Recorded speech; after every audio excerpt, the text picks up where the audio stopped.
शुक्लाम्बरधरं विष्णुं शशिवर्णं चतुर्भुजं प्रसन्नवदनं ध्यायेत् सर्वविघ्नोपशान्तये सरस्वति नमस्तुभ्यं वरदे कामरूपिणी विद्यारम्भं करिष्यामि सिद्धिर्भवतु मे सदा गुरुर्ब्रह्मा गुरुर्विष्णु गुरुर्देवो महेश्वरः गुरुः साक्षात् परब्रह्म तस्मै श्रीगुरवे नमः. Okay. So last time, if you remember, we were looking at Brahmanda Purana. Brahmanda Purana towards the end. So we have two more Puranas to see now: Brahma Vaivarta Purana and Srimad Bhagavata Purana. Rest everything we have completed. Okay. So Brahmanda Purana, let's continue.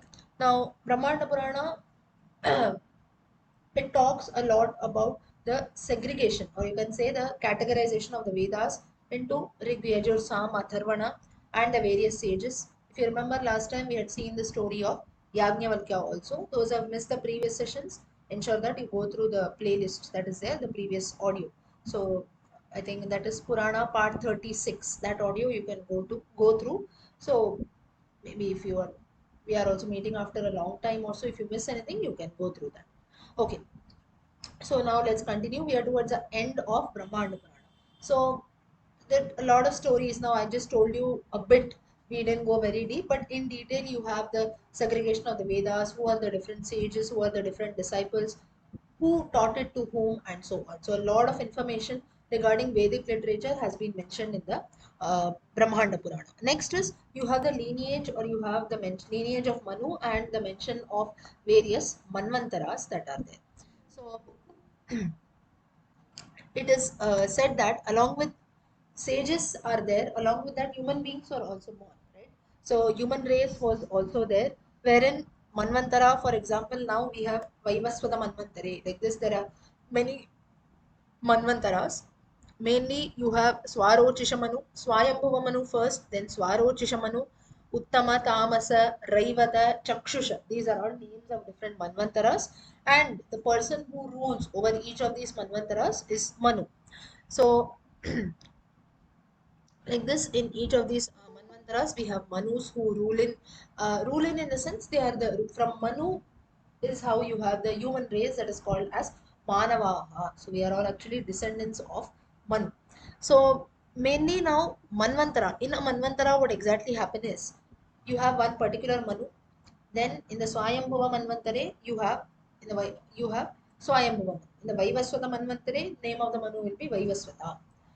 You have one Manu, then seven sages, Saptarishis. They also differ in every Manvantara. Then you have the Devas and the Pitrus that are there. Devas, in the sense, here we should not generally use, like, it's not just plain gods. For every Manvantara, there are a set of gods, there are a set of Pitrus, there are a set of Saptarishis, and the Manu. So, depending on the Manvantara, it differs.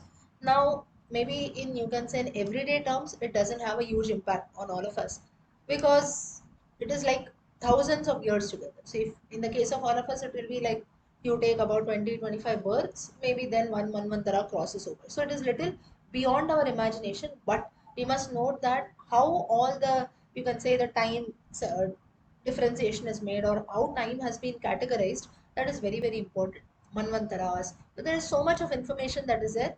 Few things we can imagine, few things are beyond our imagination. We cannot even think about such things, like the time period of a kalpa or a manvantara, that too with exact numerical values it has been mentioned. So there is, even till date, if we have been following all this, there should have been so much of aptness and so knowledgeable our ancestors, sages and great scholars would have been. The least that we can do is at least go through all this so that it is preserved and it is passed on through the next generations. Okay, so this is about each of the manvantaras, the characteristics of each manvantaras. Then now, you have certain the details of Swarochisha Manvantara are mentioned, Swayambhuva Manvantara are mentioned. Now, what exactly are mentioned is who is a Manu in each of the Manvantara, who is a Manu, who are the seven rishis, who are the Devas, who are the Pitras, and so on. I'll just tell you for one or two Manvantaras, otherwise, it will be a lot of time. I'm just telling you the names. So, in the Manvantara of Uttama, that is in the Uttama Manvantara, you had five groups of devas. Then who are those devas is, you have Shivas, you have Satyas, Sudhamans, Vasavartins, and Pratardanas. Now, listening to all this, maybe Shiva was familiar. Others we are not familiar. So it is just like a clan of devas who are there. Just like maybe the attendants or you can say devotees of Shiva are called Bhutaganas. Like that, you have these different clans of devotees. Then in this also you have further distinguished, you can say, in the Sudhamans. In this category of Sudhamans, they are further divided into 12 and so on. So it is nothing but they are like Dhwani, Urja, and so on. Urja is nothing but light, Dhwani is sound. So all these concepts also were given the status of God, or they were associated with some divinity that is there. So like this, for each of the Manvantaras, you have in detail which has been mentioned. So why, now you might be wondering why so much has been mentioned in detail, but it is like very confusing, right? Now maybe in today's times, today when we have population crores or so, if you have to talk about your own family, if you see, we remember maybe about two or three generations up and down, right? Beyond that, we don't. In extreme cases, we can remember the fourth generation, that is our great grandfather. Beyond that, there is no family tree, nothing, right? And in fact, if you see in today's times, it just keeps reducing day by day. We are not even familiar with our own, you can say, close relatives and so, right? So the point is, in those times, that is at the beginning of every manvantara, you did not have population in this number, but still there were some people who are there. Maybe the categories today, now maybe we can say he's my uncle, he's my aunt, they are my parents, they are my two sets of grandparents and so on. In those times, you see, there was not so much of creation, or you can say so much of family has increased and so on. Such things were not there in those times. It was just the beginning of creation. Therefore, you had lot of categories. Like maybe one category of people, like like the Sudhamans. I told you they were about 12. In all, they were 12. Then second category. So like this, they were all nothing but just as we categorize our own family. Similarly, these people are also different categories who belonged in each of the Manvantara, and slowly that's how the family lineage started growing, started building, and so on. So we must not get confused with all this. What is all this? Who has created? There is no meaning to this. It's not like that. It is the beginning of creation. So we just imagine a time when there was nothing around. You have to start from scratch. Say for example, if you go to a new house also, you don't have anything, maybe nothing you have shifted from your old house. Everything we have to start from scratch, right? Be it furniture or maybe the household things, but anything and everything we have to start from scratch. So it is something like that which you don't have anything around. So each and everything you have to go and find out and do things. So this is somewhat similar. That's how you had all these categories of people. Then you have the story of Uttanapada. Uttanapada was a father of Dhruva. As usual, the story comes in all the Puranas, so you have that reference also, which was there. Then, once it so happened, then you have the story of Vena. Now, who was Vena? Anyone knows who is Vena? Have you heard about it? We had discussed in some other Purana. Right. Bad. Right.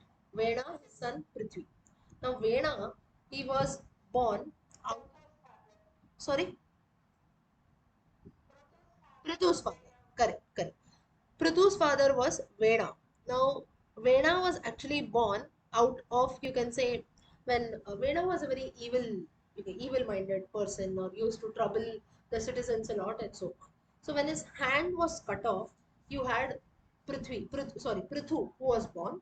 Prithu is said to be, you can say, like an avatara, demi avatara, small avatara of Lord Vishnu.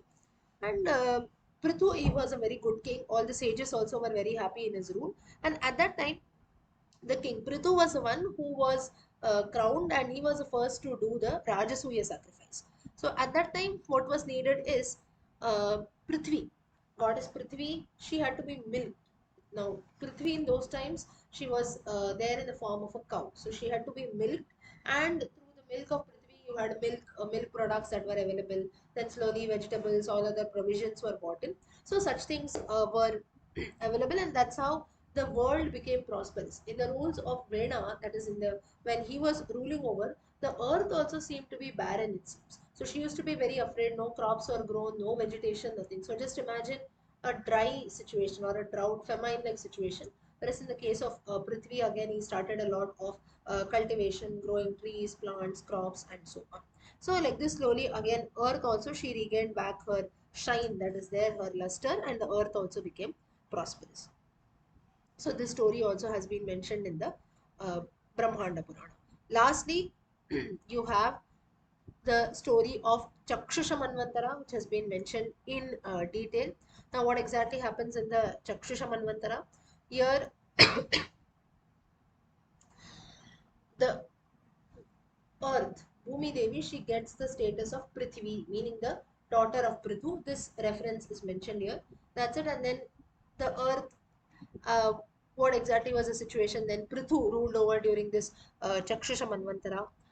Then in every Manvantara, it seems that the earth was milked. Milked in the sense, earth was there in the form of a cow, and she was milked, and her crops and her milk products were used for different purposes, that is for cultivation and so on. Just as today, also, if you see, agriculture is something, even in India, much ever we progress, still agriculture is one occupation which is, you can say, the base of India, right, of Bharat Desha. So that is because most 70% you see we are engaged in crop cultivation, milk products, or whatever it is. Such things that are there, animal husbandry. So this is what, if crops are available, if food is available, only then the world can survive. So even in those times also, earth should always be, you can say, very, she should be very prosperous. Lot of crops should grow, lot of trees should grow, only then food can be provided to people, and if food is provided, then everything will be prosperous. Okay. Further, the last part of Brahmanda Purana ends with, you have the story of Vaivaswata Manvantara. Vaivaswata Manvantara, that is the current Manvantara in which we are living, is the seventh Manvantara. Here, the Devas were born, the great sages like Kashyapa was born. Then you have the Devas, you have the Adityas, 12 Adityas, you have the Vasus, you have Rudras, 11 Rudras, you have the Sadhyas, Vishvedevas, Maruts, 49 Maruts, Bhrigus, and Angiras. So these are all actually our ancestors, you can consider. Our in the sense, people who are born in this Manvantara. So that's the reason why we chant the 12 names of Lord Aditya. In fact, for this reference, you have to refer to chapter 10 of the Gita, wherein the Lord, he specifies, and in every category he tells that I am the Supreme. Aditya Namaham Vishnu, and so on. So among the Adityas, I am Vishnu. So Vishnu is also one Aditya who is there. So like this, there are different references that have been mentioned about Vaivasvata Manvantara. Now this Adityas, Maruts, and Rudras, they are actually said to be the sons of Kashyapa, sage Kashyapa. The other three sets of like Sadhyas, Vishvedevas, and Vasus. So these are all demigods, categories of demigods. They are the sons of Dharmadeva, Lord Yama. Bhrigus are the son of Bhrigu, and Angiras are the son of sage Angiras. So like this, these are the creatures, or you can say these are the people who are born here. Then now, all this has been mentioned in Bhavishya Kala, meaning in future, this is going to happen. Future has not yet come, because we are also, even till date in the Sankalpa, we chant Vaivasvata Manvantare. So, this Vaivasvata Manvantara is still going on, it is not ended. Towards the end of this Manvantara, also, all these people who are there, the Adityas, Maruts, and Rudras, their end will also come. And in the next Manvantara, again, you will have a new set of Devas, new set of Pitrus, and so on. Indra, the this in this Manvantara, the Indra will be known as Mahabala. His name will be Mahabala, meaning very, very prosperous. Then you will have 14 lokas that are there: Bhuloka, Bhuvarloka, Antariksha, atmosphere, Maharloka, and so on. So this has been mentioned here. That's nothing but we have 14 worlds in all, seven heaven, seven hell, that is mentioned. Then you have the word Bhavat, which has been highlighted in the Brahmanda Purana. Now, what is the meaning of Bhavat here? Bhavat, in general, it is used as a pronoun in Sanskrit, but to be specific, in the Brahmanda Purana, here it is used as a, you can say it, another word for atmosphere. So, Bhuvarloka. So, just as I'll give you a very simple example. In geography, we study the different layers of atmosphere, right? What do you call that? Stratosphere, toposphere, um biosphere, and so on. Biosphere is very common. Biosphere, atmosphere, stratosphere, toposphere, and so on. This is nothing but the various levels of heaven or the sky that are there. So you see, again, our scriptures, or you can say our culture, is so ancient and so true till date. Today, when we study something in geography, we find it very relatable. But the same thing has been mentioned by our ancestors, our own sages. Just the names are different. Bhuvarloka, Swarloka. Even today, we have seven heavens and seven hells that are mentioned. So, like this, there's a lot of information that is there. It's in our hands how you interpret it. So, one thing is we should know. One thing, please note. When I tell you such things, obviously it will be related, but that doesn't mean that every time it will be like say for example the names of planets. I think we had discussed in a previous class also.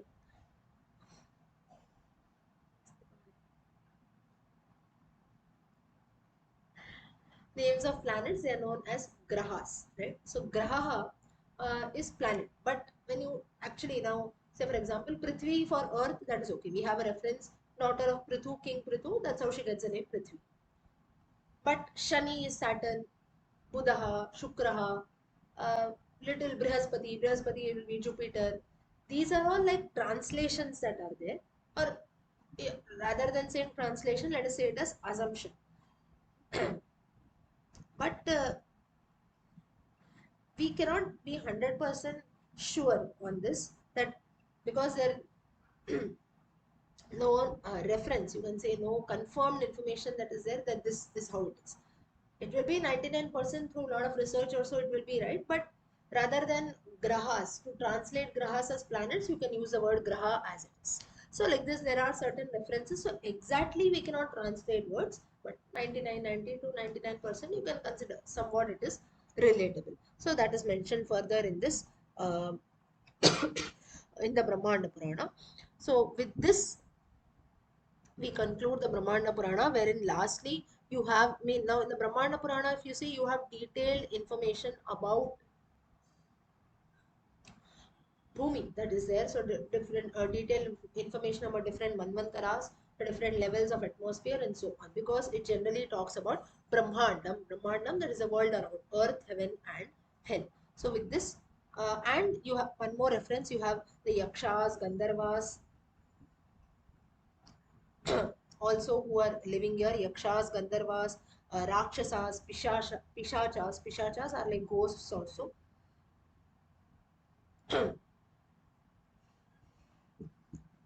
Then human beings who will be living here, and you will also have with elders who are there. Elders is all our own ancestors and sages. You will have the Pitrus who will be living. So like this, there are different categories of people who will be living on earth, and they will be living happily. You will have the rules of sages, sorry, you will have the rule of kings which is there. Of course, in today's times now, rulership or kingship has gone away.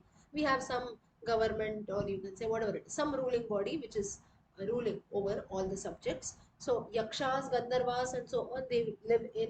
And when we say Brahmandam, it includes everything, not only earth. So they will be living in heaven. That's what we believe. Human beings and other living creatures are present in um, earth, and you have the next a few maybe Mahabali or people who go to after death also, depending on one's karma. There are certain people like the Rakshasas, Danavas also, they live in hell. So this is how the structure is there, and with this the description of Brahmandam or the entire world is mentioned in the Brahmanda Purana. So Brahmanda Purana also has some reference to, as I told you about Vedic literature, it highlights a lot who are the different sages, how knowledge was passed on and so. Okay, with this let us conclude the Brahmanda Purana. So could everyone follow Brahmanda Purana? Yes. Okay. So let us start now. Next is now, yeah. Next is we have to start with the Brahma Vaivarta Purana. Now, when you say Brahma Vaivarta Purana, note that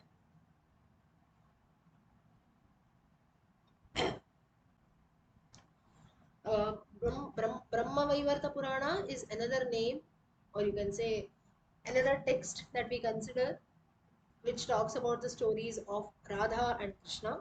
Then has got a lot of reference on Lord Ganesha also. So many stotras that are there, or I think even the Ganesha Sahasranama. One Ganesha Sahasranama is from the Brahma Vaivarta Purana. I think few of us we had learned the Ganesha Sahasranama. Is that from Brahma Vaivarta Purana? Don't remember. Anyone had learned the Sahasranama? Ganesha Sahasranama? No? Geetuji were there, right? I think last year, few of us we had learned. I don't remember from you, from your if any. Now there are two ones, and I'll just tell you. I think I have a book.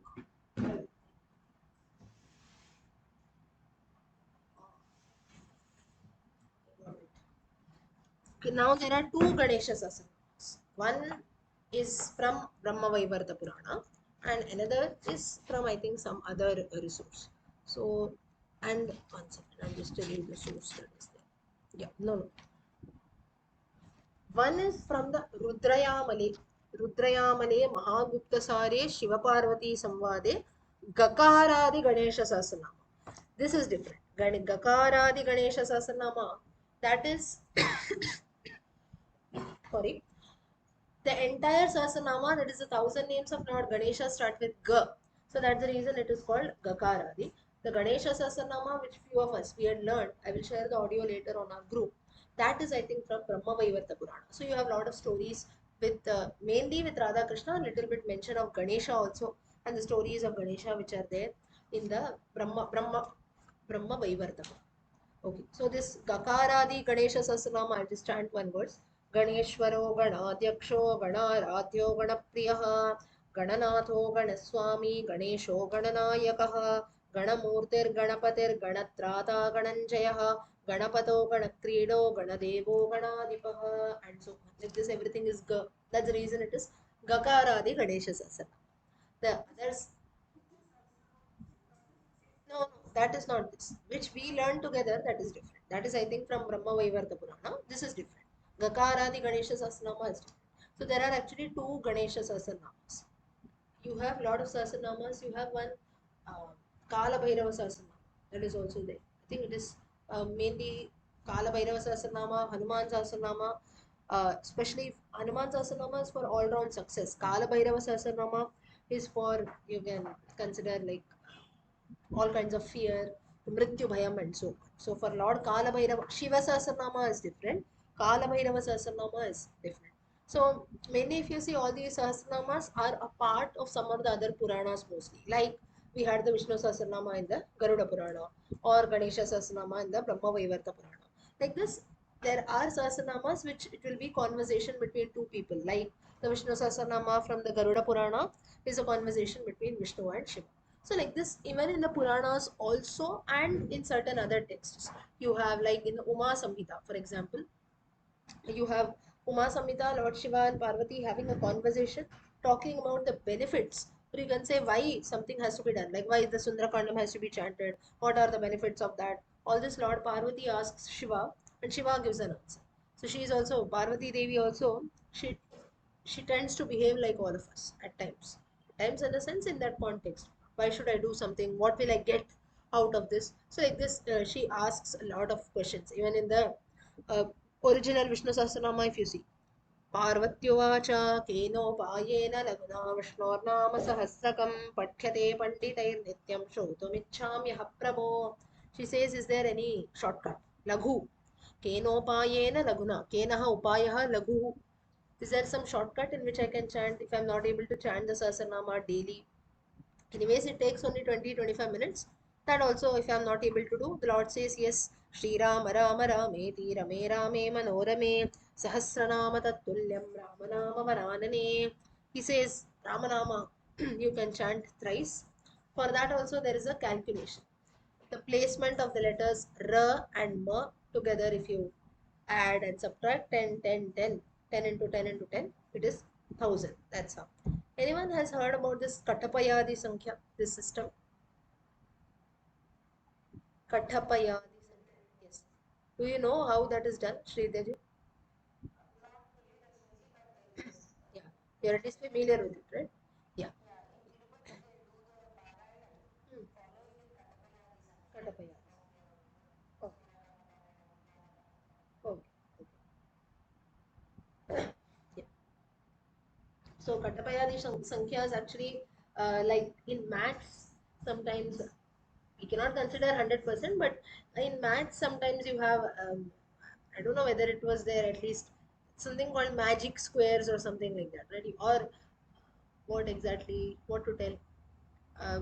Like for each letter, I will just try to Google and show you. There's some Kathapayadi Sankhya system. So it is nothing but like somewhat like the number system. 1 minute. Katapayadi Sankhya, I think people who learn music, they will also, they are familiar with that. Especially those who learn these different ragas also, Arohanam, Avrohanam and so on. Mela Karta Raga. Anyone familiar with Carnatic music? Mela Karta Ragas and so on. That is there. You are familiar with that, right? So in that, what do you call that? I think one is Mela Karta. What else? Like this, there are some systems that are there. For 1 second, I just wanted to show you. I don't have a picture of. 1 second, I will just try to. Sorry, Janya Ragas, correct, correct. Some reference I got in Wikipedia. Okay, this is the Katapayadi Sankhya. Katapayadi Sankhya, it is nothing but you have this letters that are there, and for each of the letters you have ka, kha, ga, gha, ga, cha, cha, jha, jha. They are given some numeral placement that is there. Based on that, you have this. You have some calculations that are made. Like she said, Shri Deji said, sometimes the Parayanam also done is done by following this method. So like this. Um, there are certain methods that are followed. So in maths also, just as we have the number system that is there. So, and I think you have some concept, maybe nowadays children study that in maths, magic squares, something like that. So, or you draw some squares also, and then based on the position, I think there is something which is, they do some calculation and so on. I'm not able to recollect that, what exactly it is. So basically, it is like position of numbers that you have, and based on that, you have a lot of things, number system, integers, and so on. So the study of that, that is done. The same thing is done even in Sanskrit Varnamala, that is called Katapayadi system. So just for your knowledge, it's not directly related to the Puranas, but like this, there is a lot of things which we know. And why now? Now you must be wondering why this system of Katapayadi we have done, because it is believed that Bharata Desha has contributed the symbol zero. No, not numerology. Numerology has got a lot to do with, maybe numerology has some concepts with Katabe from, it would have adopted, maybe it will have some points from Katapayadi Sankhya, but not fully, because numerology has got a lot of correlation with Jyotisha Shastra. So that will be little different. So coming back, so Parvati, like this, what she does is, so I was saying that in the Bharata Desha has contributed a lot to, maybe by contributing zero, or you have the decimal numbers and so on. So therefore, or maybe Ganita Shastra, Bhaskaracharya's Leelavati book that is there, wherein he tells his daughter also that you must learn this text. In fact, Bhaskaracharya's daughter Leelavati is the name of the book, and I think he named his daughter also with the same name. I'm not very sure. So there, what he does is, it was in those times wherein women or girls, they were married off early in the family and so on. There used to be no, like girls used to not, they were not encouraged to study also. Bhaskaracharya was like a reformer in those times. He told his daughter that you master mathematics, you master Ganitam. If you can master Ganitam, you can master anything in life, because maths is such a subject wherein we have to rack our brains, right? Because in maths there is nothing like this can also be, that can also, in extreme cases it will be there, maybe in certain concepts also. Apart from that, maths will not have two answers, or there are two interpretations and so on, that will never be there. One answer is there. If that is not coming, that means what you're doing is wrong, right? So in fact, Bhaskaracharya was a person, he told his daughter, it seems that you don't do anything else in life, you don't have to worry what the society tells, you don't have to get married off early, you don't have to have a family of your own and so on, you just master this piece that is Ganitam. And she did that. So that's why even till date we have Bhaskaracharya, who has contributed a lot through to Ganita Shastram, and he has also introduced the concept of Vedic mathematics that comes in. So they are all interesting concepts. In that you have this Katapayadi Sankhya also. So coming back, Parvati, like all of us, she used to question Lord Shiva. And maybe for the benefit of devotees like us, that what should I do this? Is there any shortcut method? What is a Palashruti? What are the benefits? And so on. So, like this, there are different concepts which Parvati she questions. So, Uma Samhita is one text, then this Gakara Ganesha Sahasranama. Apart from that, Brahma Vaivarta Purana has a Ganesha Sahasranama of its own. Okay, now let's start. Now, Brahma Vaivarta Purana, it is tell you a gist of the Purana, and then we delve deep into that.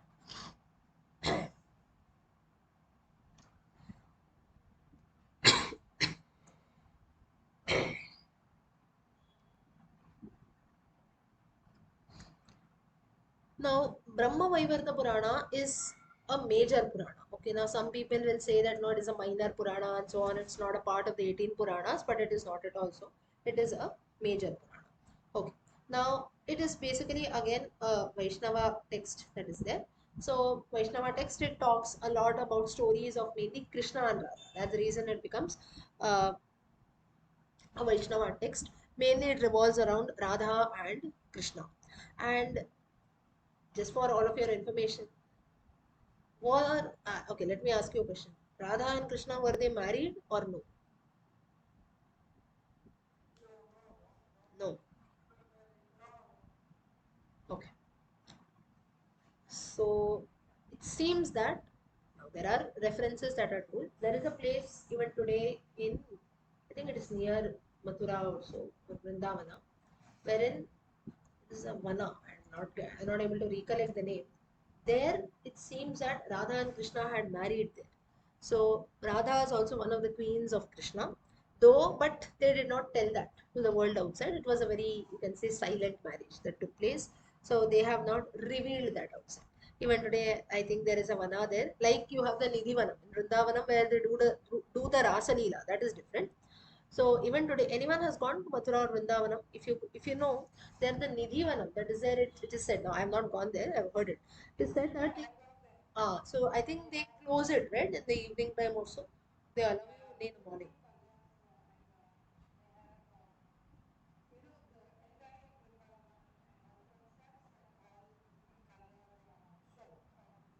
Lights. Okay. Yeah. So basically, this Nidhivanam that is there, it will not allow you they will not allow you to visit in the late hours that are there after evening because it is believed that Lord Krishna and Radha, even till date, they do the Rasa Leela. I don't know how far this is true, but that's how they have the belief. So that's the reason this is a vana or like a small garden also, which you can visit only during the daytime. That is then maybe it in evening 5 also, before darkness. So it is said that like this, there is a place where the Vivaha of Radha Krishna has taken place, and they had they had a very beautiful relationship, and but it was not revealed to the world. A very silent marriage that took place. This is one reference. There are other references which say that Radha was married off to someone else. So now let's not make a controversy out of this because the society in those times used to accept one partner having many marriages, right? That is one person having many partners. So it's not like today's times one husband will have only one wife or vice versa. This is a law only in Kali Yuga. Or you can say in today's times we have a proper law that has been passed. It was not the situation. Then Treta Yuga also, Dasharatha himself had three chief queens, 350 more queens he had. Three chief queens through whom he begetted children also. Other princesses who are there, now, to live in the society, they had to marry off. They had to marry only then you can live with a woman. So, just whenever they used to defeat some king or so, the enemy king used to maybe hand over their daughter to this king, and that's how they used to marry. So, basically, it was like taking care of the woman or the girl, whoever it is. So, that's the reason they used to marry. Same thing that even Krishna did. Or now, Krishna Avatara, Radha Krishna stories are in the Dwapara Yuga. So you have the time wherein many marriages, one person, like the Mahabharata, Draupadi had five husbands and so on. So whenever we say that maybe she married someone else later, they married Krishna and so on, how come they can marry twice or how come they didn't? So we cannot fight on such concepts. Whichever you have to believe, you can believe, rest we can leave. But we cannot go debating about things because in every yuga, there is something called yuga dharma. Yuga dharma. There is something called samanya dharma and vaishishta dharma. Vishishta dharma. Samanya dharma is dharma that all of us follow. Say, for example, now everyone has to take a bath, right? Taking a bath or doing our daily morning ablutions, brushing our teeth, and so on. Samanya dharma. For all 20 of us, this is same. It will not differ for me, it will not differ for you. But Vishishta dharma is something depending on one's own role. Now, maybe in my case now, Then maybe you're all of you, you're all elders. So you maybe your parents, most of you are, I think everyone might be a parent here. Parents or grandparents. You have some Vishishta dharma of taking care of your children or grandchildren. For me, this dharma is not applicable because I'm not yet married. I don't have a family of my own. But yes, I have some other dharma. Maybe I have to take care of my parents, or maybe something else. My responsibilities are a bit different. Or like this, each one of us, if you see, everyone will have their own responsibility. Maybe someone's house, some other elderly member might be there, or someone will maybe they are doing some kind of social service also. So their dharma is little different. This is Vishishta dharma. Or like this situation in the case of uh, this Dasharatha's example I told you, or Krishna when he married all the princesses who were captive in Narakasura's uh, with Narakasura's kingdom. After defeating Narakasura, he ended up marrying all those princesses. That is Vishishta Dharma. Vishishta Dharma meaning in that situation he had to do that to give protection to those princesses. Because the princesses requested the Lord that if today Narakasura is no more, the society will not accept us. So this is Vishishta Dharma. Depending on the situation, we have to take up some actions. Like this Yuga Dharma. Yuga Dharma is depending on every Yuga, some dharmas have to be followed. Like in the case of Treta Yuga. In the Treta Yuga, even the physical characteristics of people were different. People were 8 feet, it seems. Like Rama, for example, he was 8 feet tall. His hands used to reach his knees. Ajanu Bahu. Janu is knee, Bahu hands. His hands used to touch his knee. That is, now all of us, if you just stand for yourself, stand straight, you cannot touch your knee, right? Your arms are not so long. In the case of Rama's arms are so long. So that is the physical characteristics. Hanuman, for that matter, his height was also, I think, almost close to 9 or 10 feet. Today's times, if you see, if you imagine a person like I told, like I'm telling you, 8 or 10 feet, it will be abnormal, right? For us, just imagine someone like almost maybe till our house ceilings also. So in today's times, maximum 6 feet, extreme cases maybe 6.5 also. Mostly everyone is between 5 to 6, right? So this is depending on the yuga also certain rules change. So we cannot just say everything around is false also. There is something called Samanya Dharma, Vishishta Dharma and Yuga Dharma also. So further, Brahma Vaivarta Purana, mainly this Brahma Vaivarta Purana's versions that which we have today, it was all you can say extracted from the Bengal region. So you have a lot of scholars in West Bengal who have contributed a lot for this Purana. So a lot of manuscripts were found and in the Bengal region, and that's how you have this Purana, which is present in its present form today, which is available in its present form today. Now, you have the mention of other gods also like Vishnu, Shiva, Ganesha, Durga, Lakshmi, Saraswati, and so on. And mainly, you have all the gods which are they are all equal. So it's not that one is high or one is low, nothing like that. All the gods are given the same status. Now, Brahma Vaivarta Purana and Bhagavata Purana. Now, Brahma Vaivarta Purana mainly we can say that it has been influenced by Bhagavata Purana because it has a lot of stories revolving around Radha and Krishna, like the Rasa Leela stories, or maybe the personal life of Krishna and so on. So, like this, you have certain stories that are there. Next is you have the mention of Radharani. Another name for her is also Radhika. So here Radharani is the main goddess in Brahma Vaivarta Purana. So we don't even call Radha as plainly Radha, it has to be Radharani. I don't know why, but maybe it's a coincidence. But today only Radhaji has also joined, right?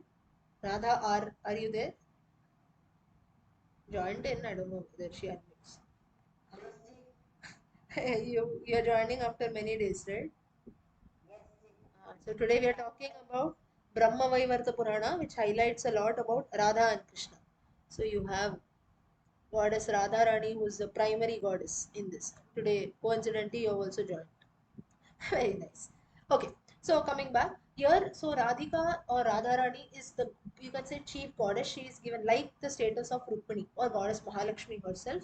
Is like for every Purana, you have like just as we have Durga Lakshmi Saraswati, Brahma Vaivarta Purana specifies or gives a lot of importance to Durga. Okay, sorry, to Radha. Further, so this mainly Brahma Vaivarta Purana. Locally, when we speak Radha Krishna, their love story and so on, wedding. all such things. Let us keep it on one side. Mainly it highlights about the concept of Purusha and Prakriti. So that is the concepts that are there. So in the company of Purusha, Purusha is nothing but it can be man or the supreme spirit or the soul, whatever you want to consider. How Prakriti, Prakriti is Shakti, Shakti which is a form of the goddess or the root nature or the seed from which all forms have come in. So seed is nothing but, now just as all women or mothers, you have your seed through the seed, or you can say through the egg, whatever you call, you have the child which is born, right? So the same thing even for the goddess also, that is nothing but Prakriti. So the confluence of Purusha and Prakriti.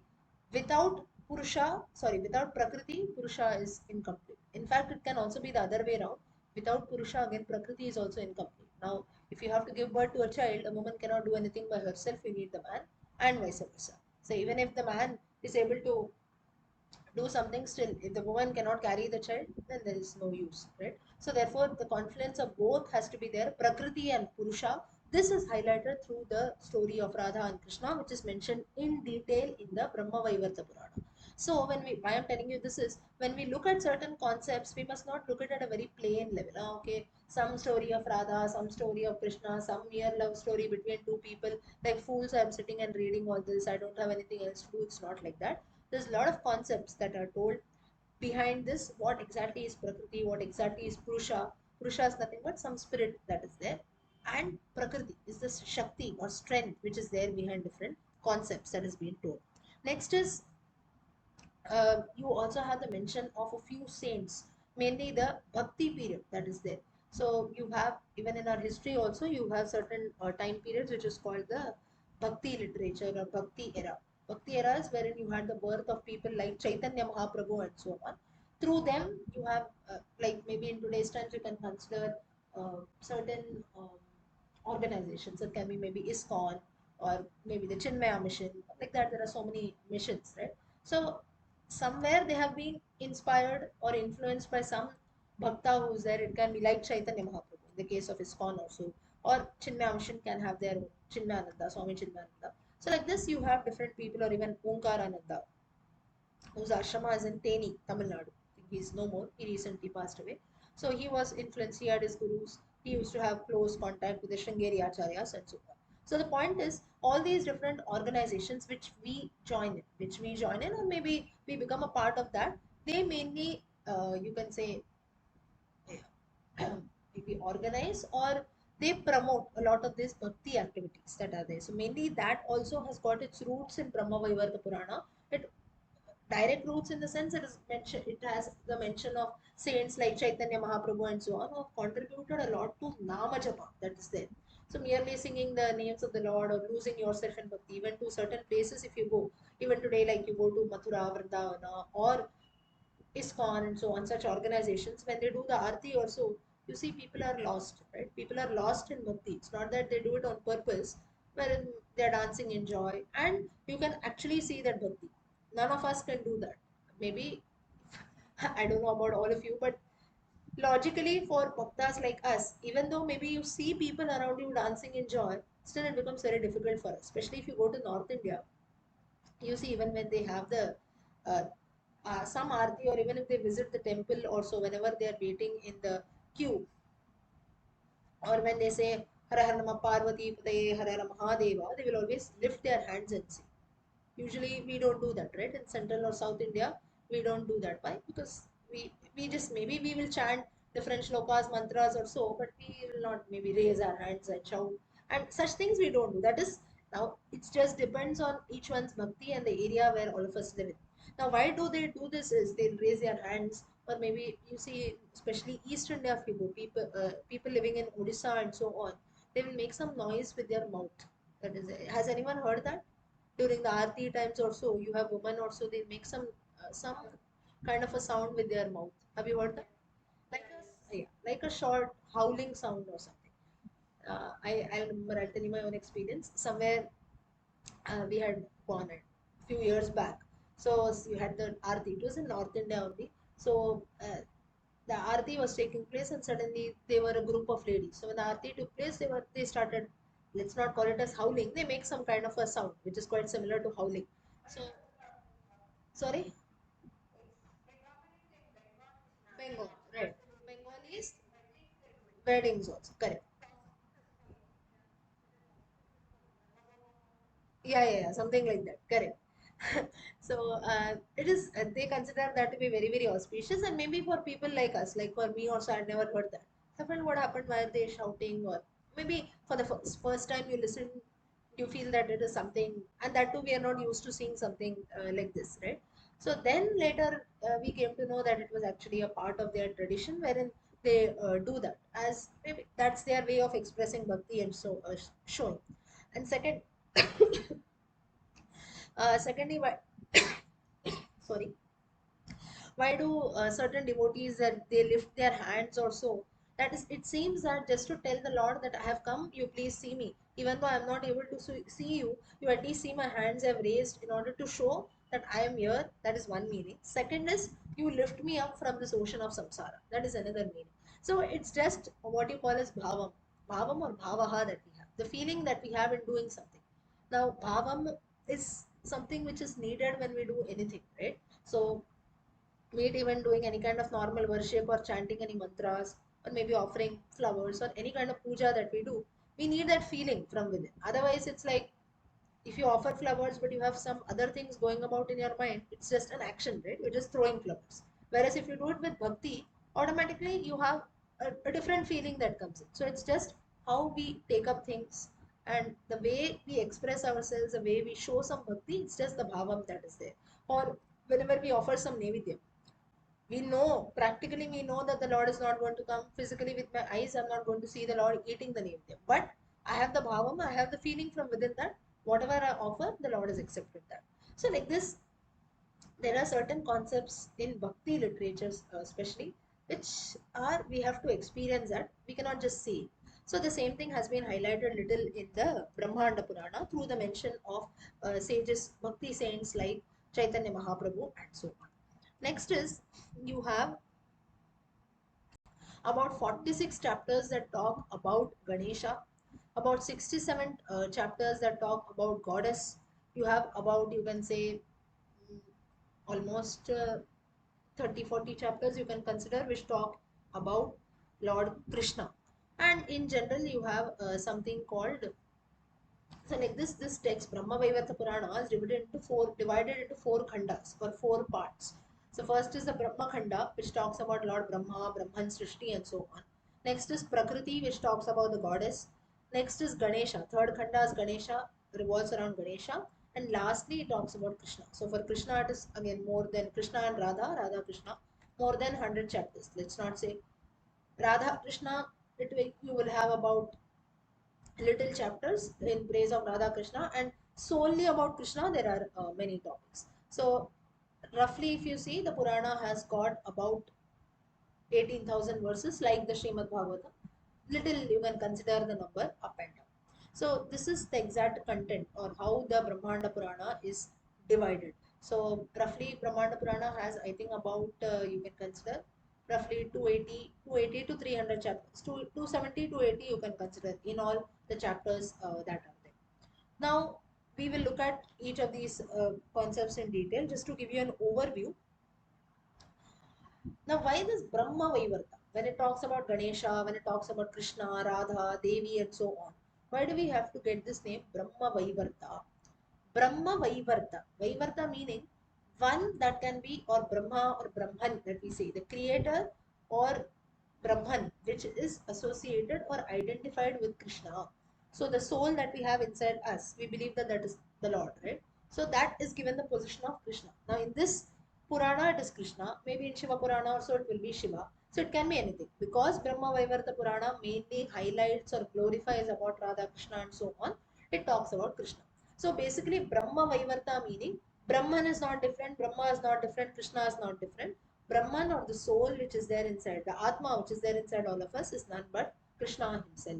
So that is Brahma Vaivarta, meaning identification of the Brahman with Krishna, both are one and the same. That's how this Purana gets its name, Brahma Vaivarta Purana. Then mainly Brahman, or it has got the belief that Krishna has created this universe, the nature, the evolution of the universe, everything has taken place through the powers of Krishna, through the stories of Radha and Krishna.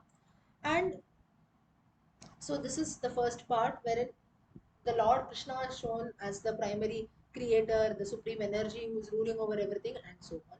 Next is you have a lot of mythological stories revolving around goddesses. Five goddesses mainly: Radha, Durga, Lakshmi, Saraswati, and Savitri. And many other goddesses are also introduced, but these are the five prime goddesses. But here, what is mentioned is every goddess here, though they've got different names, Durga, Lakshmi, Saraswati, Savitri, they're all still said to be a part of Prakriti. Who's Prakriti in the Brahma Vaivarta Purana? Radha Rani herself. So here, Radha is considered to be the chief goddess. Chief goddess. All other goddesses mentioned is also there, but they are considered to be a form of Radha. Just as now Durga, Gauri, Chamunda, Bhuvaneshwari, everyone, all these goddesses are a form of Parvati only, right? So each one of them is worshipped separately, but still we consider Lalitambika, we consider all these goddesses to be a form of Parvati. Similarly, here also, because this Purana glorifies about Radharani, all these goddesses are said to be a part or the same essence like Prakriti. Next is a lot of stories for Ganesha, especially in fact, an interesting aspect is it is said that Lord Ganesha is an incarnation of Krishna himself. Now, why this is there? Because it is as if to show that now here Krishna is the chief deity, right? Or the one who's ruling over everything. So Ganesha is also actually a part of Krishna or an incarnation of the Lord himself. With that meaning they have given. Now, how much we have to believe in this, it's on us. But it is said so. Now, the last part of the Purana is the story, or you can say a lot of legends, lot of you can say some beautiful aspects like the description of the love that is there between Radha and Krishna, and both of them are said to be inseparable, and that in detail has been mentioned in the last part. Then this Purana basically it talks about equality towards women. That's the reason why it has that is it equals all women along with goddess Radha, and all men are equal to Krishna. So basically here that is the reason why it is. And here one more thing has been mentioned is if any insult is done to any woman, it is an insult to divine Radha itself, it seems. That has been mentioned in the Prakriti Khanda. So basically you can also consider that Brahma Vaivarta Purana has a lot of influence from Shaktism also, from uh, about Devi worship and so on. So like this little influence is also there from Shakti worship. Then you have the now some people what is there what they say is because it merely just talks about you can say the form of Radha Krishna or just the love story between them and so on. Some say that it's not fit to be a Purana or maybe not one of the 18 Puranas and so on. It's just a mere bhakti text. That's it. It doesn't talk about very deep philosophical concepts and so on. But let us not get into all this. For us, for people like us, maybe we are none to decide whether some text is a Purana or it is eligible to be a Purana or so. We don't know anything, right? Whatever little we know, out of that we cannot sit and maybe come to a conclusion that this is very great, this is very correct, it has to fit in this category and so on. We are no one to distinguish all this. So for us, everything is equal. Just because some text, now here one more thing we have to know. Now, say for example, few texts like the Gita or so, they are quite philosophical, right? So, no, it will talk about Brahman, it will talk about maybe how to reach the soul, very difficult practices. You have to stop eating, you have to take up sannyasa, you have to have a control on your breath, you have to perform Ashtanga yoga, you have to practice pranayama. Only texts which talk about all these concepts, they are great. But maybe something which just talks about the stories of the Lord, maybe the mere love story between two lords, maybe some different kinds of worship that different other devotees have done. Now, what is all this? This is just a normal way of life. So, this is not, such texts are maybe not given that much prime importance. This is very, very low. Everything is different. Like I told you, the different ways of worship. Maybe you go to certain part of Bharata Desha, the way of worship is different. Maybe you go to South India also, they will have a lot of chants, mantras, and so on. Maybe you go to North India also, they will maybe they're not that much familiar with chants, mantras also, but the amount of bhakti that they have, bhakti has originated in Gurjara Deshe, just as we have the mention. Sorry, she has though she has originated in Dravida Deshe, today she lives in Gurjara Deshe. That is Gujarat, today's state of Gujarat. That's the reason Gujarat, even till date, if you go, it's full of bhakti, it seems. Bhaktimayam.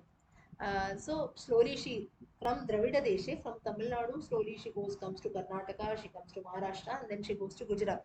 This has been mentioned in the Bhagavata Mahatmyam from the Padma Purana.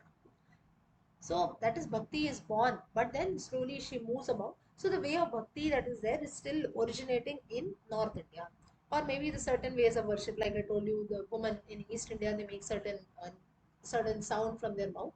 So we cannot just say, oh, you're doing something, you're chanting great mantras, also you're a great bhakta, or someone maybe you're just maybe shouting or just jumping in joy, or so. That is not the right way of bhakti. You don't know anything, you're just jumping, and so.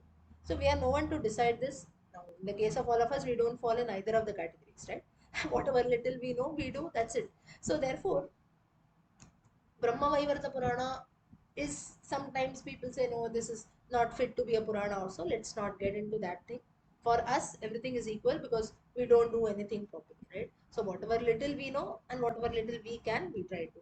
Okay, next is so Brahma Vaivarta Purana has also got a very, very interesting concept of Ardhanarishwara. Ardhanarishwara form of Radha and Krishna, quite similar to the Ardhanarishwara form of Shiva and Parvati. So this is one unique concept which is seen in the Brahma Vaivarta Purana. Now, this Brahma Vaivarta Purana has been studied. Now, where this it seems that this Ardhanarishwara form of Radha Krishna was actually seen in Maharashtra. It seems that is in a devotee's house in Maharashtra. It was found. This is what is said so. And mainly this Brahma Vaivarta Purana, a lot of translations also are done in local languages, and especially in East and Northeast India like in Assam, Bengal, and so on, you have this literature that is studied. Means in those parts of the country, the literature, this Brahma Vaivarta Purana is very much popular.